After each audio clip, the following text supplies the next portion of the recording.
Well, if I've got to get stuck in a traffic jam, this is the kind of traffic jam I don't mind being stuck in. But that was later on. The morning, actually, had started more like this. A little bit cloudy, still warm. I found cormorants hanging out around Mosquito Creek. And meadowlarks, of course, because they're always around and singing at this time of year. And plenty of other feathered friends like this rusty blackbird. The meadowlark's voice overpowered his. A truly lovely day for near the end of spring and the beginning of summer. I was up on the high ridges in the north end of the Porcupine Hills. It had rained earlier and it was a bit damp up there. One of the roads I was on was just greasy. But it was lovely and, oh man, was it green. The cattle are going to get very fat on all of this. And Mama Bluebird is probably having a pretty easy time finding food for her chicks. There were a few threatening clouds hanging around, but they were mostly to the west. Down along Beaver Valley Road I passed horses grazing in deep grass and stopped to have a look at all these dandelions.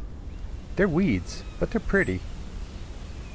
Down the road on a high ridge I set up my camera to shoot a time-lapse of the clouds rolling by.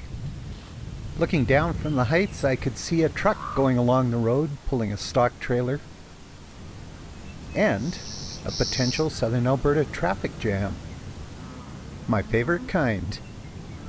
So I asked the guys if I could fly my little drone over them as they moved their cattle, and they said, sure, go right ahead.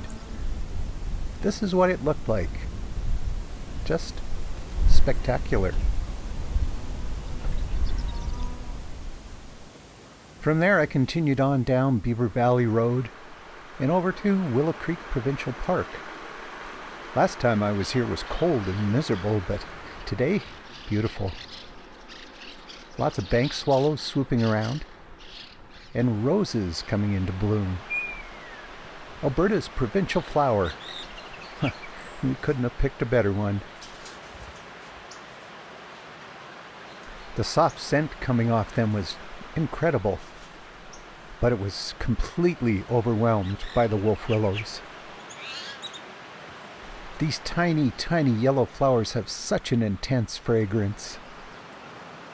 But while I was sniffing around the park, the wind started to come up, and those ominous-looking clouds I'd seen earlier started to build up and move toward me. There was at least one storm brewing, maybe a couple, maybe a whole whack of them. But that's just how springtime moves into summer in southern Alberta. You never know what you're going to get, even on a single day. And you know what? I absolutely love it.